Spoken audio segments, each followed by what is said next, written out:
Барлықтарыңызға сәлем, каналға тіркеліп, лайк басуды ұмытпаңыздар. Алла елшісінің басына төнген қауіп-қатерлер мен соғысқа қарсы тұруы. Алла елшісі оған Алланың сәлемімен игілігі болсын, Меккеде өмір сүрген 10 жылда түрлі қиындықтарды басынан өткерсе де, жан баласына жамандық жасап, қиянатқа бармаған. Себебі, Хира сұлтандығынан бастау алатын аяттарда адамдар қанша жерден шектен шықса да, оның әділдіктен таймай, мейлінше мейірімді болу керектігі жайында әмір келген.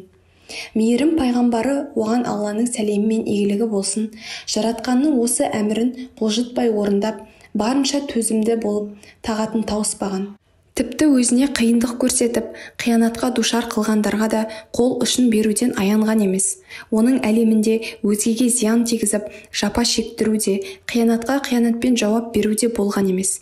Басына қандай күн туса да, Алла елшісі оған Алланың сәлемімен игілігі болсын, өзіндік келбетін жоғалтқан жоқ еді.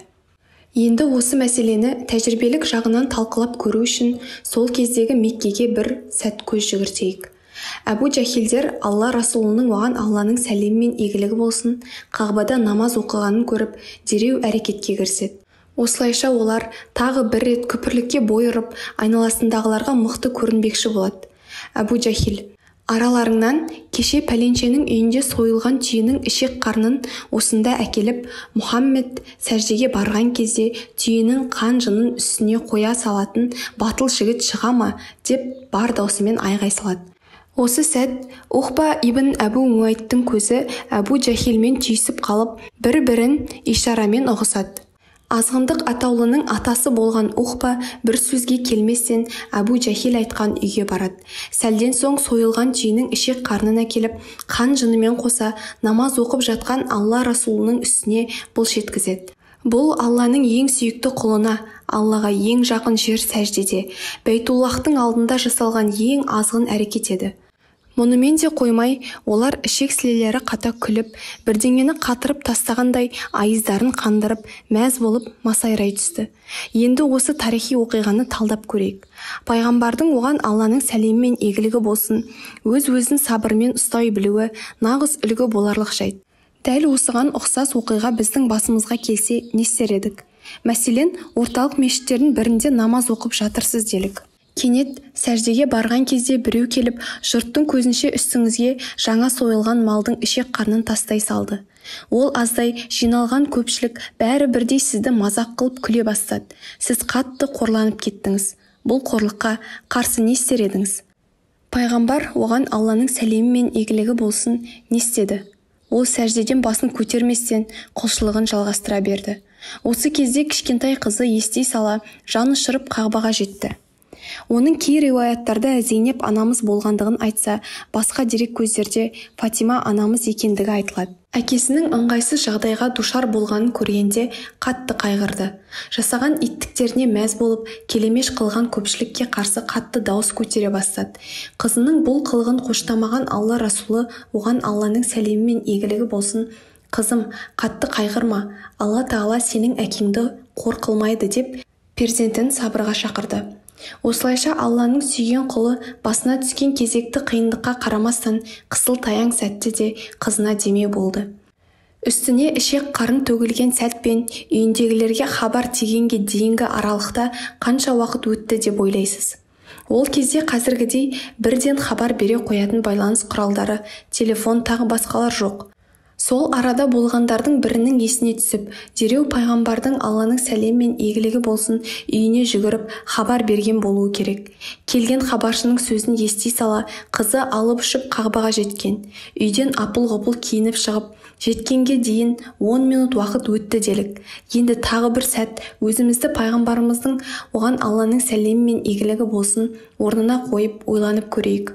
10 минут бойы мүшриктердің ауыздарына ақ ит кіріп, көк ит шығып, екі езулері көпіріп, келемеждеген кезде Алла Расулы сабыр сақтап үнсіз қалды. Ол бар болғаны: «Уа Раббым, мына Құрайыштарды өзіңе тапсырдым. Уа құдіреті күшті жаратушым, Әбу Джахилді, Утба ибн Рабияны, Шайба ибн Рабияны, Валид ибн Ухбаны және Умайя ибн Халафты, Ухба ибн Абду Муатты өзіңе тапсырдым, олардың лайықты жазасын тек өзің ғана бере аласың, деп орнынан тұрып өз жөнімен кете берді. Бұл оқиғаға куә болған Әзірет ибн Мәсғуд Алла Расулының дұға жасап Аллаға тапсырғанын және есіне түсіре алмағандықтан жетіншісінің атын айта алмағанын, бұл жетеуінің де алғашқы шайқас болған Бәдірде өлтірілгендерін өз көзімен көргенін айтқан. Ең ауыр күндердің бірін басынан өткізген пайғамбарымыз оған Алланың сәлемі мен игілігі болсын Қағбадан шығып үйіне қайтар жолда Әбу Бахтаримен кездеседі. Әбу Бахтари қанағатшыл адам болатын.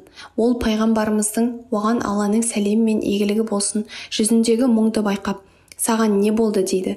Алла Расулы болса қатты қайғырғандығы соншалық оның бұл сұрағына жауап беруге де құлықсыз еді.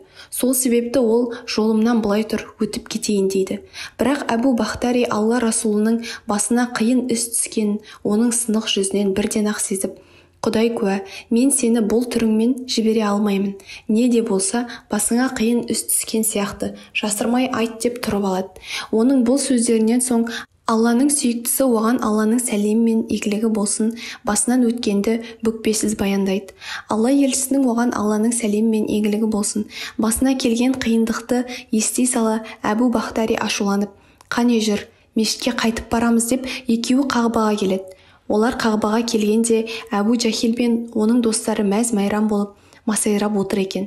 Тіпті кейбірі ішек-сілелері қатқанша әбден күлкіге қарық болып, іштерін ұстап жерде домалап жатыр. Әбу Бахтари мына көріністі көре сала дереу Әбу Жахилдің жанына барып, Мұхаммедтің оған Алланың сәлемі мен игілігі болсын үстіне нәжіс төгуді бұйырған сен бе? Оған адамдар сондай айуандық жасапты деді. Не бопты сонша дегендей, Әбу Жахил ия деп қолындағы таяқпен Әбу Бахтариді салып жіберді. Әбу Жахилдің шектен тыс басынғаны қанағат пен төзімнің төресі болған Әбу Бахтариді ашу ызаға булықтырды. Жұртшылық енді не болар екен дегендей сілтідей тынды. Пайғамбардың жақтастары да жанұшыра жақындап ентелеп келеді. Іс насырға шауып, барлық куәгерлер демдерін ішіне ала қалған. Тыныштықты сендерді Құдай аясын, көздерің соқырма.